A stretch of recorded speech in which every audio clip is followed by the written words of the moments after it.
Sarah Martinez had always been different from other girls in her small Texas town of Cedar Creek. While her classmates spent their afternoons at the mall or gossiping about boys, Sarah found herself drawn to the military history section of the local library. She devoured books about World War II battles, studied maps of famous campaigns, and memorized the names of decorated soldiers who had fought for their country. Her fascination wasn't just academic. Sarah's grandfather, Roberto Martinez, had served as a Marine in the Pacific Theater during World War II. He rarely spoke about his experiences, but when he did, his eyes would take on a distant look that made Sarah understand that something profound had happened to him during those years. The few stories he shared were fragments, mentions of jungle heat, the sound of artillery, and brothers who never made it home. When Sarah was 16, her grandfather passed away suddenly from a heart attack. Among his belongings, she discovered a worn leather journal wrapped in an old Marine dress uniform. The journal was filled with detailed accounts of battles, sketches of landscapes, and, most intriguingly, references to a mission that didn't appear in any official record she could find. According to Roberto's writings, in late 1944, his unit had been tasked with a classified operation on a small island in the Pacific. The mission involved rescuing captured Allied pilots who were being held at a Japanese facility. What made the story remarkable wasn't just the rescue itself, but Roberto's claim that among the rescued pilots was a woman, an American nurse named Lieutenant Catherine Hayes, who had been shot down while evacuating wounded soldiers. Sarah became obsessed with uncovering the truth about this mission. She spent countless hours researching military records, writing to veteran organizations, and even traveling to the National Archives in Washington, D.C. during a family vacation. Every lead seemed to hit a dead end. Official records made no mention of Lieutenant Catherine Hayes or the rescue mission her grandfather described. When Sarah began sharing her research with others, the reactions were consistently dismissive. Her high school history teacher, Mr. Peterson, listened politely to her presentation, but then gently explained that many veterans created fictional stories to cope with trauma. "Your grandfather was a hero," he said, "but sometimes the mind plays tricks on us." Her parents were supportive, but skeptical.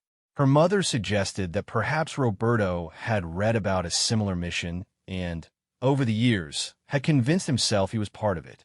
Her father, a practical man who worked at the local bank, worried that Sarah was spending too much time dwelling on the past instead of focusing on her future. The skepticism only fueled Sarah's determination. She created detailed timelines, maps, and documentation of everything she had found. She reached out to Marine Corps historians, military museums, and even attempted to contact other families of Marines who had served in Roberto's unit.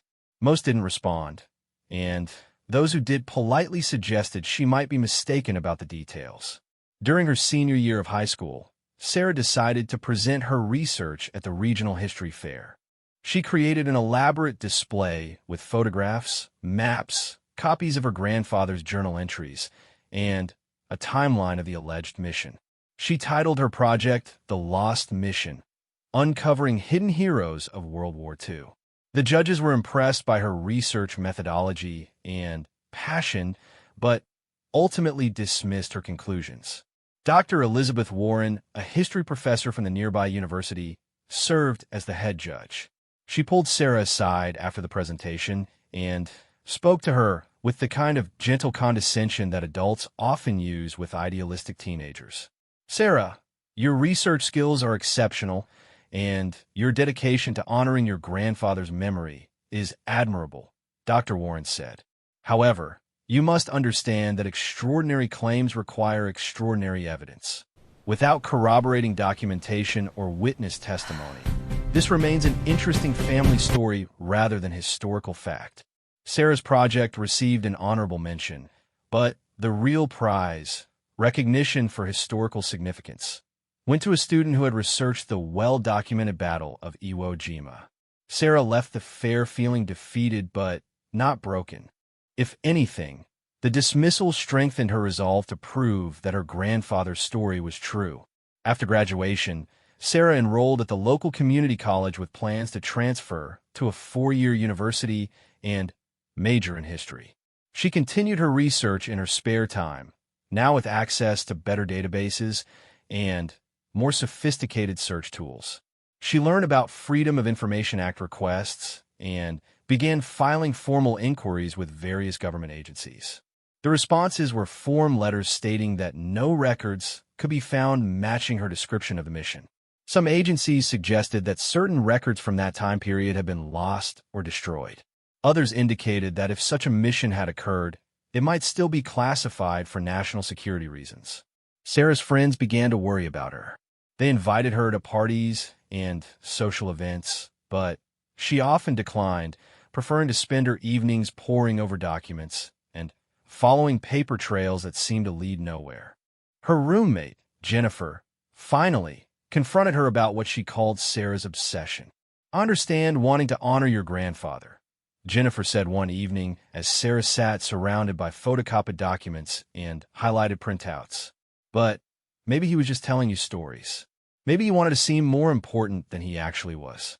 That doesn't make him a bad person."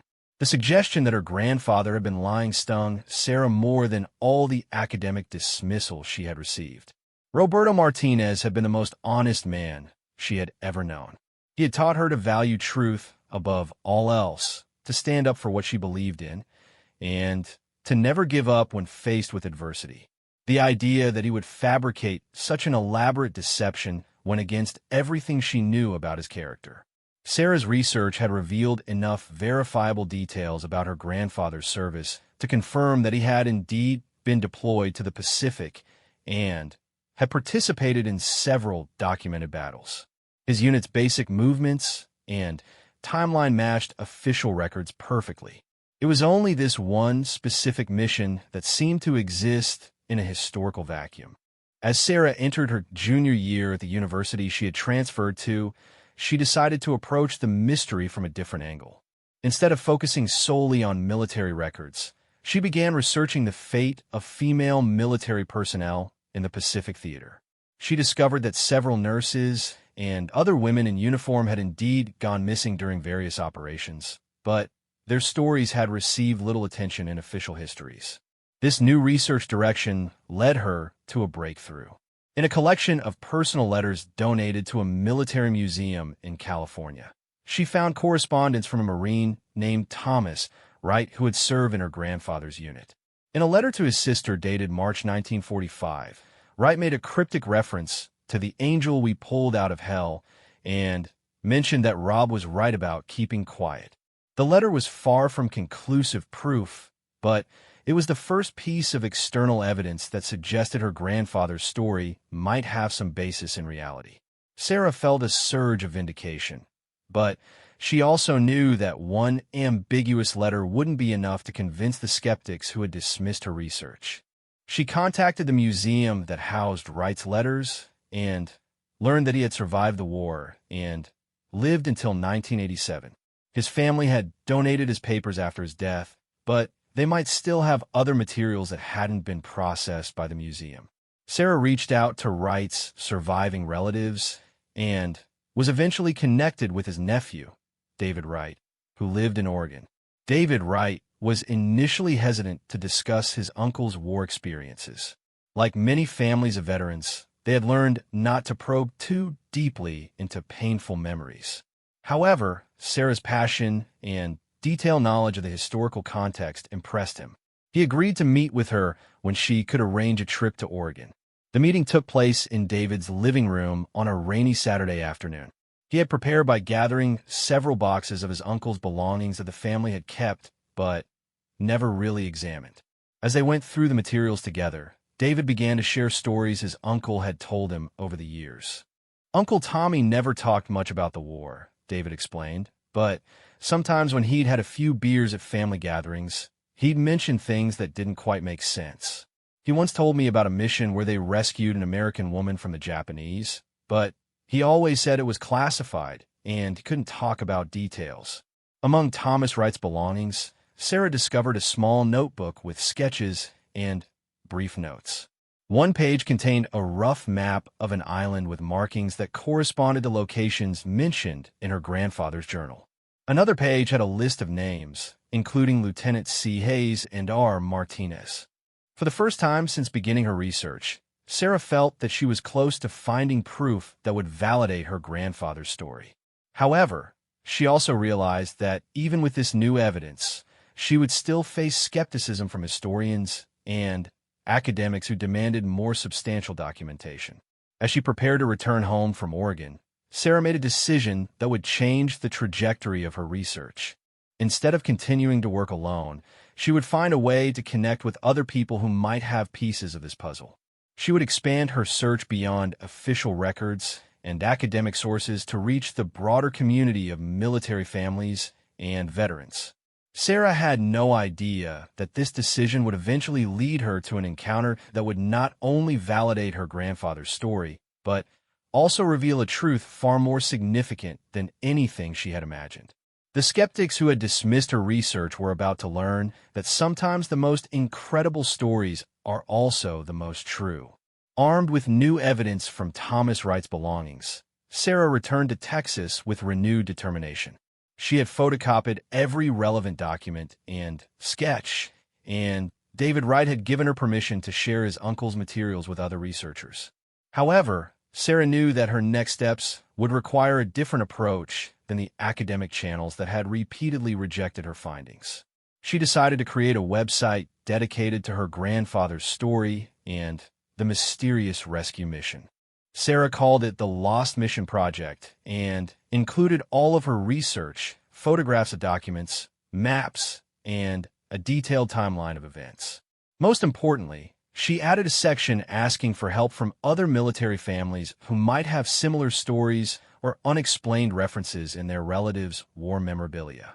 The website launch coincided with Sarah's graduation from university with a degree in history. Her professors had been supportive of her research skills, but remained skeptical about her conclusions. Dr. Marcus Thompson, her thesis advisor, had suggested she consider the project as an exercise in historical methodology rather than a genuine historical discovery. "Sarah, you've demonstrated exceptional research abilities," Dr. Thompson had told her during their final meeting. "However, you must learn to distinguish between family mythology and historical fact. Your grandfather was undoubtedly a brave Marine, but extraordinary claims require extraordinary evidence." The same week Sarah launched her website, she received an unexpected phone call. The caller identified herself as Mrs. Eleanor Hayes, an elderly woman living in Florida who had discovered Sarah's website while searching for information about her aunt, Lieutenant Catherine Hayes, who had gone missing during World War II. Sarah's heart raced as Mrs. Hayes explained that her family had always been told that Catherine had died when her medical evacuation plane was shot down over the Pacific in 1944. However, the family had never received detailed information about the circumstances, and Catherine's body had never been recovered. "I've been researching my aunt's story for years," Mrs. Hayes explained. "When I found your website and saw her name mentioned in connection with a rescue mission, I couldn't believe it. My family was told she died, but what if she didn't? What if she was rescued like your grandfather claimed?" This conversation marked the beginning of a collaboration that would transform Sarah's solitary research into a community effort. Mrs. Hayes shared family photographs of Catherine, copies of official death notifications, and personal letters that Catherine had written before her disappearance. The letters revealed that Catherine had been involved in dangerous medical evacuation flights and had expressed concerns about the risks she was taking. Word of Sarah's website began to spread through online military communities and veteran forums.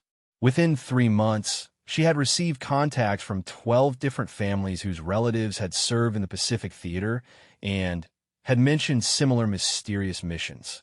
While not all of these stories directly related to her grandfather's account, they painted a picture of covert operations that weren't reflected in official records. The most significant contact came from James Sullivan, a retired Marine Corps historian who had spent decades researching classified operations. Unlike the academics who had dismissed Sarah's work, Sullivan was intrigued by the consistency of details across multiple family accounts. Miss Martinez, Sullivan told her during their first phone conversation. "What you've uncovered suggests something that many of us in military research have long suspected. There were operations during the war that were so classified that records were either destroyed or buried so deep they might as well not exist." Sullivan explained that during World War II, particularly in the Pacific Theater, there had been numerous small-scale rescue and reconnaissance missions that were conducted with minimal documentation. These operations often involved volunteers who were sworn to secrecy and whose activities were deliberately kept out of official records to protect operational security. "The problem with researching these missions," Sullivan continued, "is that the participants were specifically instructed never to discuss them. Many took those orders to their graves. The few who did share stories with family members often left out crucial details or spoke in ways that seemed fictional to protect themselves from potential security violations." Sullivan offered to review Sarah's research with fresh eyes and potentially connect her with other researchers who specialized in classified World War II operations. He warned her, however, that even if her grandfather's story was true, proving it definitively might be impossible due to the deliberate destruction of evidence. Meanwhile, Sarah's website continued to generate responses. A particularly compelling contact came from Maria Santos, whose grandfather had served in the Navy and had mentioned participating in a joint operation with Marines to extract personnel from a Japanese-held island. Maria's grandfather had specifically mentioned that one of the rescued individuals was a brave American nurse who had been caring for wounded prisoners. The convergence of these independent family accounts began to create a compelling narrative. Sarah organized the information into a comprehensive database, cross-referencing dates, locations, and personnel mentioned in various accounts. The pattern that emerged suggested a rescue operation involving multiple service branches and at least 6 rescued individuals, including Lieutenant Catherine Hayes. Dr. Elizabeth Warren, the history professor who had dismissed Sarah's research at the high school history fair years earlier, learned about the website through her graduate students. Curious about how Sarah's research had evolved, Dr. Warren visited the site and was surprised by the volume and consistency of evidence Sarah had compiled. Dr. Warren contacted Sarah and requested a meeting to discuss her findings. The conversation took place at the university in the same conference room where Sarah had once presented her high school project. The dynamic between them had shifted considerably. "I must admit, Miss Martinez, that your research has evolved far beyond what I initially reviewed," Dr. Warren acknowledged. "The corroborating accounts from multiple families and the documentation you've gathered present a much more compelling case than your original presentation." However, Dr. Warren also cautioned that even with multiple family accounts, the evidence remained circumstantial. She suggested that Sarah consider publishing her research as a study of oral history and family memory rather than as a factual historical account. "The value of your work," Dr. Warren explained, "is in demonstrating how military families preserve and share stories that don't appear in official records. Whether or not the specific mission occurred exactly as described, you've uncovered an important pattern of hidden narratives about World War II operations." Sarah appreciated Dr. Warren's more respectful tone, but remained committed to proving the factual accuracy of her grandfather's account rather than simply cataloging it as folklore. She continued expanding her research network and refining her documentation. The breakthrough Sarah had been hoping for came from an unexpected source. Jack Morrison, a veteran of the Korean War who had become friends with several World War II veterans, contacted Sarah after hearing about her research from a friend. Morrison explained that he had spent years collecting stories from older veterans and had become something of an unofficial historian for his American Legion post. "I've heard bits and pieces of stories like yours over the years," Morrison told Sarah. "The old-timers would sometimes mention operations that weren't in the books. Most of them are gone now, but I kept notes on what they told me. I think I might have some information that could help you." Morrison's notes contained references to several covert missions, including one that closely matched the timeline and location of Sarah's grandfather's story. More importantly, Morrison mentioned that he had been in contact with a group of Marine veterans who met annually to honor fallen comrades, including some who had participated in classified operations. There's a reunion coming up next month in San Diego, Morrison explained. It's not a big affair, maybe 30 or 40 guys, but some of them were involved in operations they've never talked about publicly. If your grandfather's story is true, somebody at that reunion might remember it.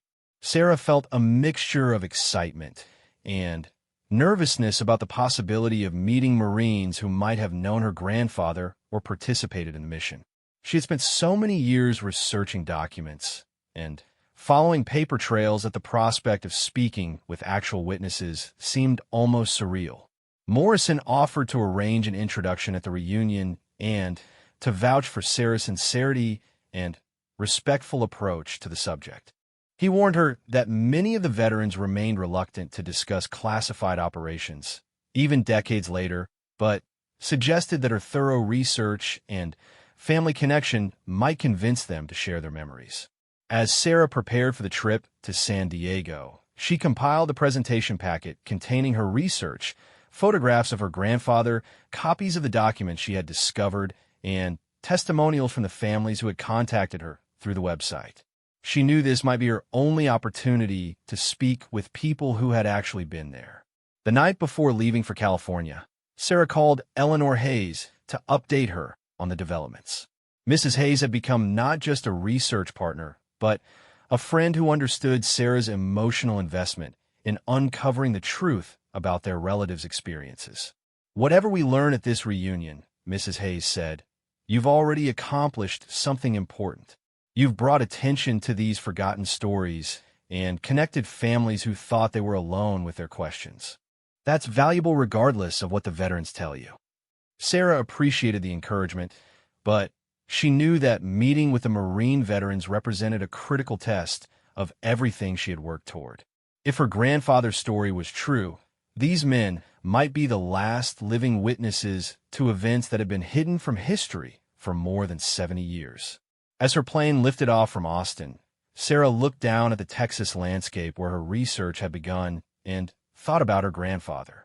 Roberto Martinez had trusted her with his story, and she had spent the better part of a decade trying to honor that trust. Soon, she would discover whether his faith in her had been justified and whether the skeptics who had dismissed their family's account would finally be proven wrong.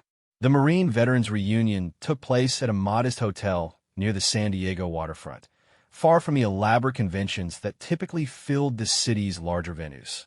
Sarah arrived early, clutching her research folder and fighting the nervous energy that had kept her awake most of the night.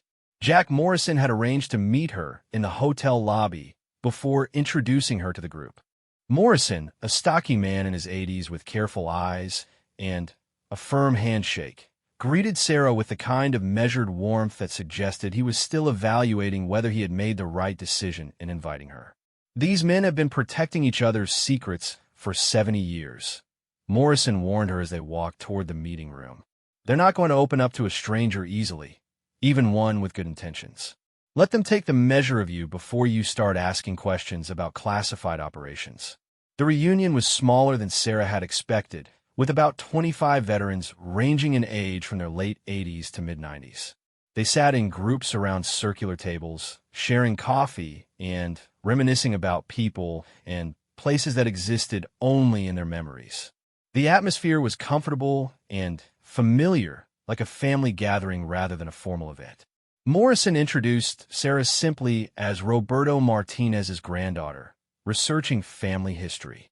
Several veterans nodded politely, but Sarah noticed that the mention of her grandfather's name caused subtle shifts in body language around two of the tables. Men who had been relaxed and talkative became more attentive and guarded. During the formal part of the reunion, a retired colonel named Frank Russo delivered a brief address about the importance of preserving Marine Corps traditions and honoring fallen comrades.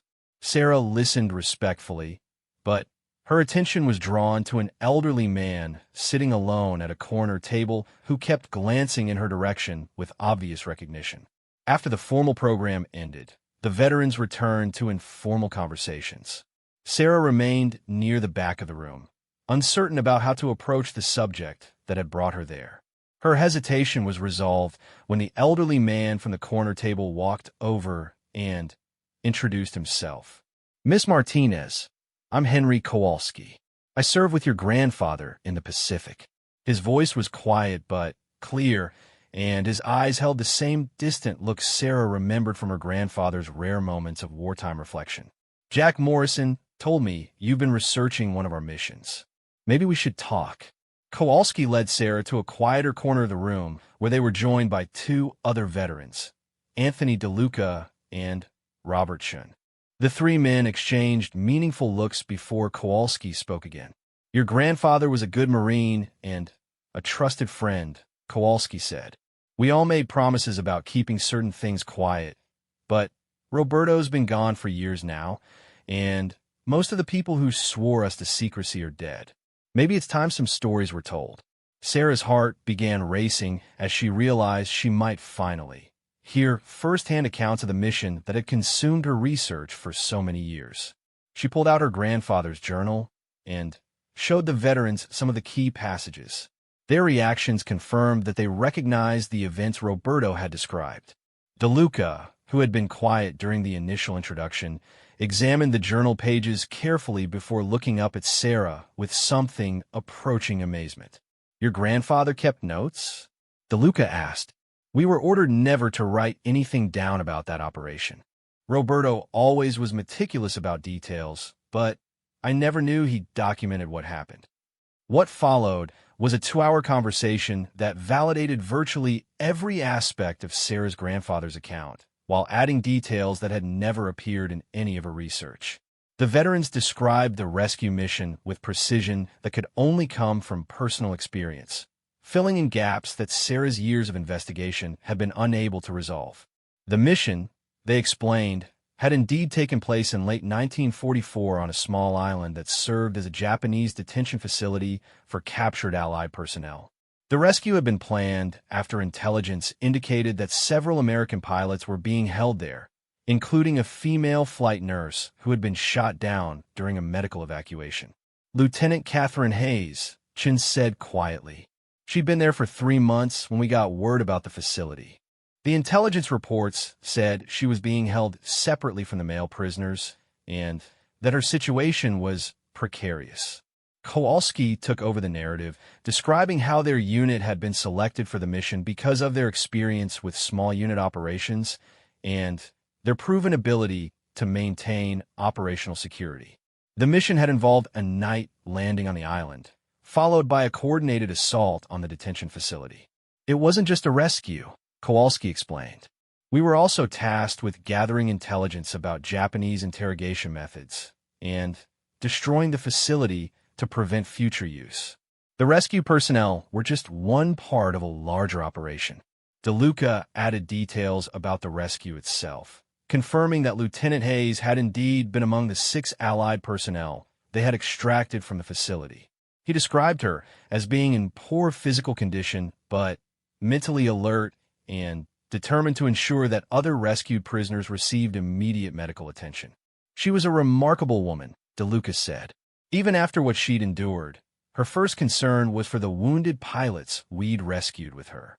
She worked alongside our medic during the extraction, helping to stabilize the injured men for transport." The veterans explained that the mission's classification had multiple layers. Beyond the obvious operational security concerns, the rescue had uncovered evidence of war crimes that became part of larger intelligence gathering efforts about Japanese military practices. The personnel involved had been sworn to secrecy not just about the tactical details, but about the broader intelligence implications. "We were told that talking about the mission could compromise ongoing operations and potentially endanger other Allied personnel," Chin explained. "The secrecy orders were so strict that we weren't even supposed to acknowledge that we knew each other after the war ended." Sarah learned that Lieutenant Catherine Hayes had survived the rescue and had been transported to a military hospital in Australia, where she had recovered from her injuries. However, her survival had been kept classified to protect intelligence sources and methods.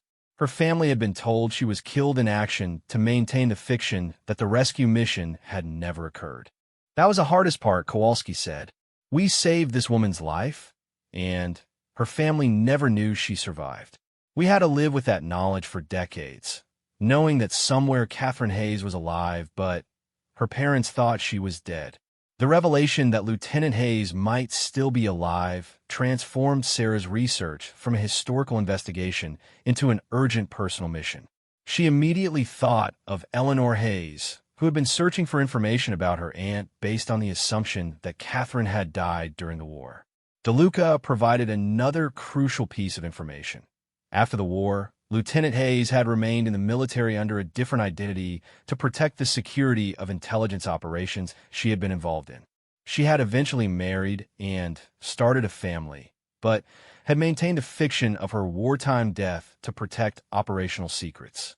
She was living in California last time any of us heard, DeLucas said. That would have been maybe 15 years ago. Her married name was Catherine Walsh, but she might have moved or, well, she'd be in her 90s now. Sarah asked permission to record the veterans' accounts, but they declined, explaining that even after all these years, they were uncomfortable with creating permanent documentation of classified operations. However, they agreed to sign statements confirming that Sarah's grandfather's journal was accurate and that the rescue mission had occurred as he described.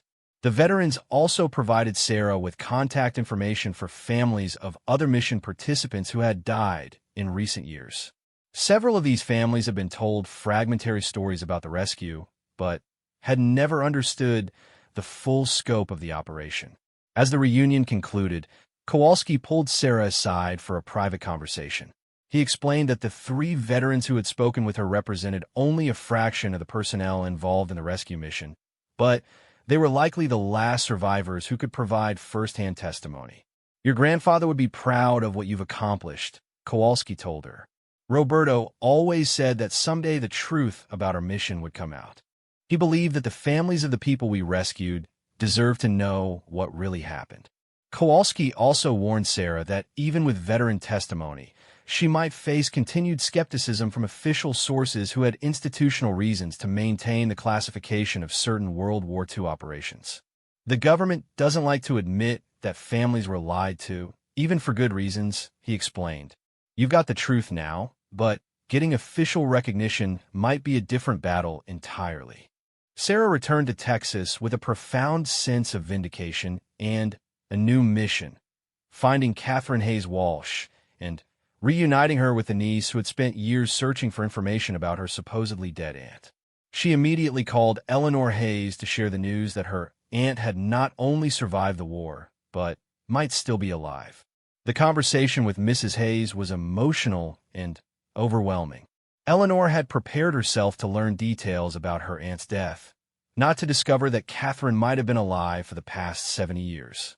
The realization that the military had allowed Catherine's family to grieve for a woman who was actually living under a new identity raised profound questions about the ethics of wartime deception. Sarah's next step was to locate Catherine Hayes Walsh. Using the information provided by the veterans and her refined research skills, she began searching California records for women matching Catherine's profile. The search was complicated by the passage of time and the possibility that Catherine might have moved or died in the decades since the veterans had last heard from her. After 3 weeks of intensive searching, Sarah found a death certificate for Catherine Hayes Walsh, indicating she had died in 2019 at the age of 96 in a nursing home near Sacramento. The death certificate listed 3 surviving children, which meant that Catherine had indeed lived a full life after her rescue from the Japanese detention facility. Sarah contacted Catherine Walsh's children and explained the connection between their mother and her own grandfather's war story. The Walsh family had known that their mother had served as a military nurse during World War II, but had been told she could never discuss the details due to ongoing security concerns. Catherine's eldest daughter, Patricia Walsh Robinson, agreed to meet with Sarah and Eleanor Hayes to discuss their mother's wartime experiences. The meeting took place at Patricia's home in Sacramento and provided the final confirmation of the rescue mission's reality. Patricia revealed that her mother had indeed spoken about being rescued by Marines from a Japanese facility, though she had never mentioned specific names or details. Catherine had carried tremendous guilt about allowing her family to believe she was dead and had struggled with the deception throughout her life. Mother always said she owed her life to a group of Marines who risked everything to save people they didn't even know, Patricia explained.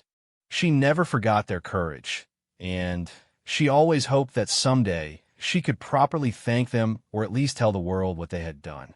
Among Catherine's personal papers, Patricia found letters she had written but never sent to various military organizations, attempting to get permission to acknowledge her rescuers publicly. The military had consistently denied these requests, citing ongoing security concerns and the need to maintain operational classifications. Sarah's research had accomplished what Catherine Hayes Walsh had been unable to do for 70 years: bring recognition to the Marines who had risked their lives to save Allied personnel from Japanese captivity. The story that academics and officials had dismissed as family mythology had been proven true through the testimony of the veterans who had participated in the mission. The vindication extended beyond Sarah's personal quest for truth. The families who had contacted her through the website now had confirmation that their relative stories were genuine historical accounts rather than war-induced fantasies. The Lost Mission Project had evolved from one woman's research into a community of families honoring the hidden heroism of their loved ones. Dr. Elizabeth Warren, the history professor who had initially dismissed Sarah's research, requested a meeting to discuss the implications of the veteran testimony. During their conversation, Dr. Warren acknowledged that Sarah's persistence had uncovered an important gap in official World War II history. "You've demonstrated something crucial about historical research," Dr. Warren told Sarah. "Sometimes the most significant stories are the ones that official sources have the greatest incentive to suppress. Your grandfather's journal wasn't fantasy. It was a primary source that challenged our understanding of what was documented and what was deliberately hidden." The revelation also prompted broader questions about how many other classified World War II operations remained hidden in family stories that had been dismissed as mythology. Sarah's success encouraged other researchers to take family accounts more seriously and to investigate discrepancies between official records and veteran testimony. Most importantly for Sarah, the quest that had begun with her grandfather's journal had evolved into something larger than proving a single story. She had created a model for how family historians could work together to uncover hidden truths and honor the sacrifices of people whose heroism had been classified into obscurity. The skeptics who had scoffed at her story had learned a valuable lesson about the difference between the absence of evidence and evidence of absence. Roberto Martinez's granddaughter had proven that sometimes the most incredible stories are also the most true, and that persistence and respect for family memory can triumph over institutional dismissal. As Sarah continued expanding the Lost Mission Project to include other classified operations, she carried with her the knowledge that her grandfather's trust in her had been justified. The Marines who had risked their lives to save Catherine Hayes and other Allied personnel finally received the recognition they had earned, and the families who had preserved their stories despite decades of skepticism finally found vindication. The truth had taken more than 70 years to emerge, but it had emerged completely and undeniably, carried forward by the granddaughter of a Marine who had never forgotten his duty to the woman his unit had saved and the comrades who had helped him save her.